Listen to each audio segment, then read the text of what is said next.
मोहन के पास ममता नाम की एक गाय थी। वो उसके पास कई सालों से थी।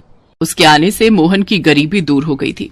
उसका दूध बहुत ही मीठा और टेस्टी था, लेकिन अब वो बूढ़ी हो चुकी थी, जिस कारण ना तो वो बच्चे दे सकती थी और ना ही दूध। लेकिन उसकी ही जनी दो बेटियां मीरा और राधा अच्छा खासा दूध देकर मोहन का घर चला रही थी। इस बात से आशा को गर्व होता है।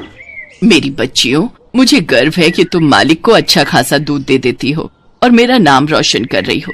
मैं तो अब बूढ़ी हो गई हूँ और उनके किसी काम की नहीं रही, लेकिन फिर भी वो मुझे मुफ्त में पाल रहे हैं। ऐसा नहीं है माँ, जितना तुमने मालिक के लिए किया है वो तो हम दोनों मिलकर भी नहीं कर सकती। मालिक भी तो मेरे लिए कितना कर रहे हैं। वो चाहते तो मुझे कब का कसाई को सौंप देते, लेकिन वो मुझे मुफ्त में पाल रहे हैं। वो सचमुच मुझे कितना प्यार करते हैं। मोहन आशा गाय को बहुत प्यार करता था। वो जानता था कि उसी की वजह से आज उसका दूध का व्यापार इतना अच्छा चल रहा है। मोहन हर सुबह मीरा और राधा से दूध लेता और शहर में ले जाकर बेच आता। एक रोज उसकी पत्नी खेत से चारा काट कर घर लौट रही थी। तभी उसे रास्ते में जगमोहन व्यापारी मिलता है। नमस्ते सविता बहन, आपसे कुछ बात करनी थी। आपकी ममता गाय अब बूढ़ी हो गई है, क्यों बेकार में उसका बोझा ढो रहे हो? तुम चाहो तो उसे बेच दो, मैं तुम्हें उसकी अच्छी कीमत दे दूंगा। घर आकर सविता मोहन से इस बारे में बात करती है, लेकिन वो उस पर चिल्लाते हुए कहता है, पागल हो गई हो क्या? मैं अपनी ममता को किसी को नहीं दूंगा। उसने बुरे वक्त में मेरा साथ दिया है। वो हमारे घर के लिए बहुत शुभ है। अब बस मैंने कह दिया ना, वो यहीं रहेगी हमारे साथ। जब तक तुम उस बूढ़ी गाय को नहीं बेचोगे तब तक मुझसे बात भी मत करना। फिर सविता कई दिनों तक मोहन से बात नहीं करती और आखिरकार थक हार कर वो ममता को बेचने का फैसला कर लेता है। अगले दिन सविता उस व्यापारी को घर बुला लेती है। अरे राधा, देख तो ये कोई व्यापारी लगता है। इसके हाथ में रस्सी भी है। कहीं ये हम में से तो किसी को नहीं लेने आया? हो सकता है मीरा। नहीं मेरी बच्चियों, मालिक बहुत अच्छे हैं। वो हम में से किसी को नहीं बेच सकते। वो हमसे बहुत प्यार करते हैं। माँ तुम सही कह रही हो, और भगवान न करे कि वो दिन कभी आए जब हम तीनों अलग हो, नहीं तो हम तीनों तो मर ही जाएंगे। व्यापारी सविता को 10,000 रुपए देता है, जिन्हें देख वो बहुत खुश होती है। लेकिन मोहन को ये देखकर बहुत बुरा लग रहा था। ये कैसी औरत है जो घर की लक्ष्मी को ही बेचने पर तुली हुई है? मोहन उससे लिपट लिपट कर रोता है। मुझे माफ कर देना ममता, पत्नी की जिद के आगे मुझे तुम्हें बेचना पड़ रहा है। हो सके तो मुझे माफ कर देना। ये सुनकर तीनों गायों को बड़ा झटका लगता है। देखा माँ, आखिर मालिक ने तुम्हें बेच ही दिया। बड़ा भरोसा था ना तुम्हें उन पर। तुमने उनके लिए कितना किया, दूध के साथ अपना खून भी निचोड़ कर दिया। लेकिन अब इनकी घर गृहस्थी बन गई तो अब आप इनके काम की नहीं रही। कल को तो ये हमारे साथ भी यही करेंगे। अब क्या होगा माँ? ये व्यापारी आपको कसाई को दे देगा। सच कहते हैं माँ, इंसान को जिस चीज से फायदा होता है वो उसे ही रखते हैं, जिससे फायदा नहीं होता उसे नहीं रखते।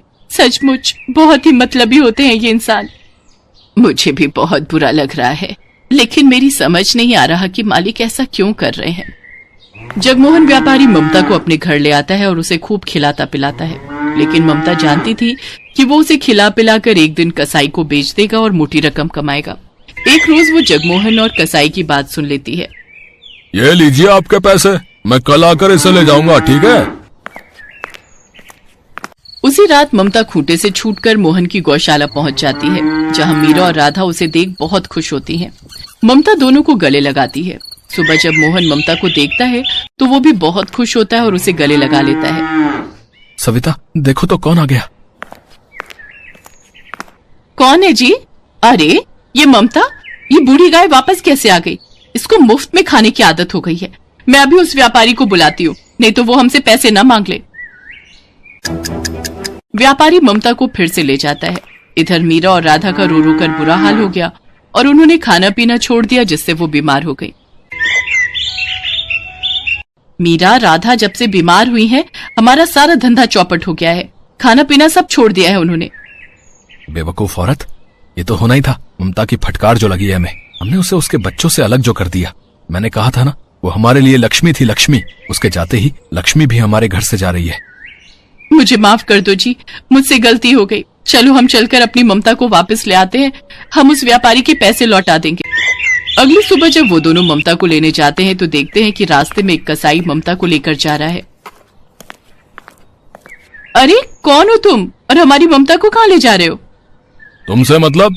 अरे मैंने दुगने दाम देकर इसे खरीदा है। ये लो, ये उसके भी दुगने दाम है, इन्हें रखो और हमारी ममता को हमें वापस करो। ठीक है भाई, मुझे इससे क्या, मुझे तो पैसों से मतलब है। वो कसाई को दुगने पैसे देकर वापस ले आते हैं। ममता, मुझे माफ कर दो। लालच में आकर मैंने तुम्हारे साथ कितना गलत किया। अब मैं तुम्हें कभी खुद से अलग नहीं करूंगी। हाँ ममता, हमें माफ कर दो। तुम हमारे घर के सदस्य हो और हमारे साथ ही रहोगी।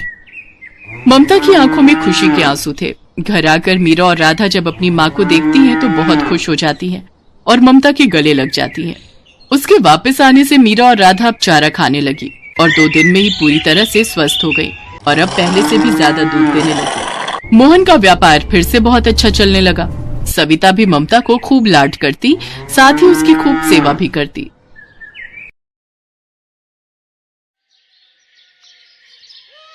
राजेश नाम का एक ऑटो वाला ऑटो चलाया करता था। उसकी बीवी शीतल और 7 साल का बेटा राजू था। वो अपने परिवार के साथ हंसी खुशी जिंदगी बसर कर रहे थे। अजी सुनती हो? हाँ, आ रही हूँ अभी। देखो मैं तुम्हारे लिए क्या लेकर आया हूँ। हाँ बोलिए, क्या हुआ? और इस पैकेट में क्या है? खुद ही देख लो, ये लो खोलो। इसमें तो साड़ी है जी। हाँ पता है मुझे। ये साड़ी किसके लिए है? अरे मेरी प्यारी बीवी, ये तुम्हें दी है तो तुम्हारी हुई ना। ये तो बहुत प्यारी है, पर इसकी क्या जरूरत थी? इतना तो हम पैसा बचा भी नहीं पाते। और ये फालतू के खर्चे क्यों किए आपने? अरे पगली, मैं वैसे भी तुझे कहाँ कुछ दे पाता हूँ। एक साड़ी ही तो है। तू कभी कुछ नहीं मांगती मुझसे। आज थोड़ा धंधे में मुनाफा हुआ तो सोचा आज तेरे लिए एक साड़ी ले चलता हूँ। बहुत दिन से तुझे कुछ दिया ही नहीं। मैं जानती हूँ हालातों को, तभी तो आपसे कुछ नहीं मांगती। चल अब ये बेकार की बातें बंद कर और इसे पहन कर दिखाओ। देखूं तो इसमें मेरी बीवी कितनी सुंदर दिखती है। शीतल साड़ी पहनने अंदर चली जाती है और थोड़ी देर में साड़ी पहनकर बाहर आती है। आहा, देखा साड़ी कितनी सुंदर लग रही है तुझ पर। ये रंग तुझ पर बहुत खिल रहा है। इसी तरह हंसी खुशी से दिन बीत रहे थे।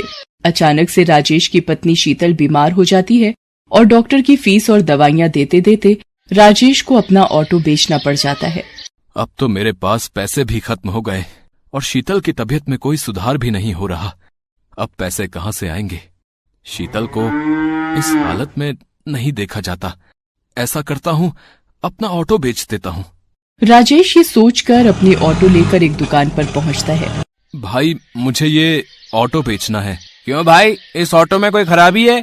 ऑटो में कोई परेशानी नहीं है, मुझे पैसों की सख्त जरूरत है। मेरी बीवी बहुत बीमार है और मुझे पैसों की जरूरत है, इसलिए मुझे ऑटो बेचना पड़ रहा है। अरे भाई, अगर ऑटो बेच दोगे तो घर का खर्चा कैसे चलाओगे हैं? हाँ, पर बीवी की तबीयत भी तो देखनी है। उसकी दवाइयों के लिए मेरे पास पैसे नहीं हैं और मुझे कुछ समझ में नहीं आ रहा है कि अब क्या करूं। अरे भाई, एक काम कर सकते हैं आप। ऑटो बेचकर एक रिक्शा ले लो, जिससे कुछ पैसे भी मिल जाएंगे और तुम घर चलाने के लिए रिक्शा भी ले लोगे। क्या समझे? बात तो तुम सही कह रहे हो भाई। राजेश बात मान जाता है। राजेश ऑटो बेचकर एक रिक्शा ले लेता है और दिन रात उस पर मेहनत करता है। वहाँ राजेश की पत्नी की तबीयत अचानक खराब हो जाती है और वो उसे हॉस्पिटल लेकर जाता है। डॉक्टर साहब, मेरी पत्नी को एक बार देख लीजिए, उसकी तबीयत बहुत खराब है। ठीक है, इसे मेरे केबिन में लेकर आओ। राजेश शीतल को डॉक्टर के केबिन में लेकर जाता है। इनकी तबीयत बहुत खराब है, आप ये इंजेक्शन जल्दी से लेकर आइए, वरना मैं कुछ नहीं कर पाऊंगा। राजेश के पास पैसे नहीं थे। थोड़े से पैसे लेकर राजेश दवाई की दुकान पर जाता है और इंजेक्शन लेने के लिए पैसे देता है। इनमें 10 रुपए कम है। भाई मुझे इंजेक्शन दे दो, मेरी बीवी की तबीयत बहुत खराब है। पहले 10 रुपए लेकर आओ। प्लीज मुझे ये इंजेक्शन दे दो, नहीं तो मेरी बीवी मर जाएगी। भाई मेरे पास यही पैसे हैं और मुझे इंजेक्शन की बहुत जरूरत है। राजेश उसी दुकान के सामने रोने लग जाता है। उस दुकान वाले से रोते रोते अपनी बीवी के लिए इंजेक्शन मांग रहा होता है, लेकिन वो दुकान वाला बहुत लालची था। वो राजेश को वहाँ से भगा देता है। अरे कुछ भी करो, मुझे 10 रुपए दो तभी इंजेक्शन मिलेगा, वरना निकलो यहाँ से। राजेश बिना इंजेक्शन के ही वापस आ जाता है और उसकी बीवी का देहांत हो जाता है। राजेश अपने बेटे के साथ रहने लगता है। उधर दुकानदार, जिसका नाम विपिन था, जहां राजेश के पास पैसे न होने पर उसने राजेश को धक्का देकर भगा दिया था, वो एक बहुत ही लालची दुकानदार था। वो दवाइयों से बहुत पैसा कमाता था, इसीलिए उसने अपनी बहुत जायदाद कर ली थी। आजकल धंधे में बहुत कमाई हो रही है, हर माल में मुनाफा हो रहा है। अब एक काम करता हूँ कि एक प्लॉट और ले लेता हूँ। हाँ। विपिन घर पहुंचता है और प्लॉट लेने की सोचता है। पापा पापा। तभी विपिन को अपने बेटे की आवाज सुनाई देती है और भागकर जाता है तो देखता है कि उसका बेटा जमीन पर बेहोश पड़ा है। वो अपने बेटे को लेकर अस्पताल पहुंचता है। अब डॉक्टर साहब देखो, अब मेरे बेटे को क्या हो गया है? ये बेहोश कैसे हो गया? पता नहीं, जब मैं इसके पास गया तो ये बेहोश पड़ा हुआ था। मुझे इसका चेकअप करना होगा। डॉक्टर उसका चेकअप करता है तो वो विपिन को बताता है। अब क्या हुआ डॉक्टर? मेरा बेटा ठीक तो है? नहीं। क्या हुआ डॉक्टर? आप जरा तसल्ली रखें। अब क्या बात है डॉक्टर साहब, ऐसा आप क्यों कह रहे हैं? मुझे बहुत दुख के साथ कहना पड़ रहा है कि आपके बेटे को कैंसर है। विपिन के पैरों तले जमीन खिसक जाती है और अब संभालिए अपने आप को। ये क्या कह रहे हो डॉक्टर साहब? ऐसा कैसे हो गया? ये सच है विपिन जी। अब क्या कर सकते हैं? मेरा बेटा ठीक तो हो जाएगा ना? हाँ, उसके लिए कुछ महंगी दवाइयां जरूरी हैं और कुछ टाइम इलाज करना पड़ेगा और आपको थोड़ा सब्र रखना पड़ेगा। विपिन अपने बेटे का इलाज करवाना शुरू कर देता है। इस इलाज में बहुत पैसा लगाता है पर उसका बेटा ठीक नहीं होता। एक दिन उसके बेटे की तबीयत ज्यादा खराब हो जाती है तो डॉक्टर उसे दवाई लेने के लिए भेजते हैं। जैसे ही दवाइयों की दुकान पर जाता है, दवाई मांगता है। अब भाई मुझे ये दवाई जल्दी से दे दो। ये दवाई तो बहुत महंगी है, क्या तुम्हारे पास इतने पैसे हैं? विपिन अपनी सारी जमीन जायदाद गंवा चुका था उसके इलाज में। अब उसके पास कुछ भी नहीं था, सिर्फ चंद रुपयों के अलावा। वो अपने सारे पैसे उसको दिखाता है और कहता है कि मेरे पास ज्यादा नहीं है, बस यही रुपए हैं। इतने में दवाई नहीं आएगी, 100 रुपए और चाहिए। पर भाई मेरे पास इतने ही पैसे हैं। तो दवाई नहीं मिलेगी, जाओ और पैसे लेकर आओ, जाओ। मेरा बेटा बहुत बीमार है, मैं आपके 100 रुपए जल्दी ही चुका दूंगा। चलो हटो, निकलो यहाँ से, पहले 100 रुपए लेकर आओ। तुम्हारे जैसे रोज आते हैं, चलो भागो यहाँ से, गरीब कहीं के। विपिन को पता था कि ये दवाई बहुत सस्ती है और दुकानदार इसे बहुत महंगी बेच रहा है। विपिन उस दुकान वाले से रो रो कर दवाई मांगने लगता है और तभी उसको वो दिन याद आता है जब उसने भी किसी जरूरतमंद को सिर्फ 10 रुपए के लिए दवाई नहीं दी थी। वो अपनी गलती मानता है और समझ जाता है कि करनी का फल तो भुगतना ही पड़ता है और विपिन बहुत रोता है। तभी दुकान वाला विपिन की हालत देख उसके पास आता है और उसको दवाई दे देता है। विपिन को दवाई के कारण अब बहुत देर हो चुकी होती है। अब कुछ देर में अस्पताल नहीं पहुंचा तो उसके बेटे का बचना मुश्किल था।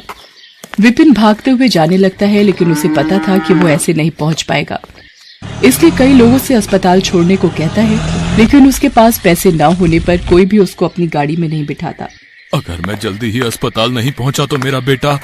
जब वो जा रहा होता है तो उसे ठोकर लगती है और वो गिरने लगता है। तभी एक रिक्शे वाला उसे आकर थाम लेता है। वो वही रिक्शे वाला होता है जिसको दवाई देने के लिए विपिन ने मना कर दिया था, लेकिन फिर भी वो अपने रिक्शे में विपिन को बिठा लेता है और पूछता है, भाई तुम्हें कहाँ छोड़ दूं? मेरा बेटा अस्पताल में है, मुझे वहाँ जल्दी पहुँचना है, लेकिन मेरे पास पैसे नहीं हैं। कोई बात नहीं, आप परेशान ना हो, सब ठीक हो जाएगा। मैं आपको वहाँ बिना पैसों के छोड़ दूंगा। विपिन बैठे बैठे बस अपने किए पर पछता रहा होता है। उसका लालच उसके सामने आ रहा था। वो अपने किए पर बहुत पछता रहा था पर समय निकल चुका था। मैंने दूसरों का बहुत दिल दुखाया है और शायद इसीलिए आज मेरी ये हालत है। इसी वजह से मुझे आज ये दिन देखना पड़ रहा है। मैंने न जाने कितनों को दवाई नहीं दी, कुछ पैसों के लिए, और आज मैं भी वहीं खड़ा हूँ। आज मेरे पास भी पैसे नहीं है और दवाई की जरूरत है। सबको ऐसा ही महसूस होता होगा जैसा कि मैं लाचार महसूस कर रहा था। विपिन हॉस्पिटल पहुंचता है और वहां जाकर दवाई डॉक्टर को दे देता है। वहां उसके बेटे की तबीयत और खराब हो रही होती है। ये सब उससे देखा नहीं जाता और उसकी आंखों से आंसुओं की धारा निकल पड़ती है। तभी उसको भगवान की मूर्ति दिखाई पड़ती है। भगवान, मेरे कर्मों की सजा मेरे बच्चे को मत दो। जो सजा देनी है मुझे दे दो, पर मेरे बच्चे को बख्श दो। और ये कहकर वो फूट फूट कर रोने लगता है। तभी डॉक्टर वहां आते हैं और बताते हैं कि उनका बेटा अब ठीक है। विपिन राहत की सांस लेता है और उसके कुछ समय बाद विपिन का बेटा ठीक होकर घर आ जाता है। Thanks for watching.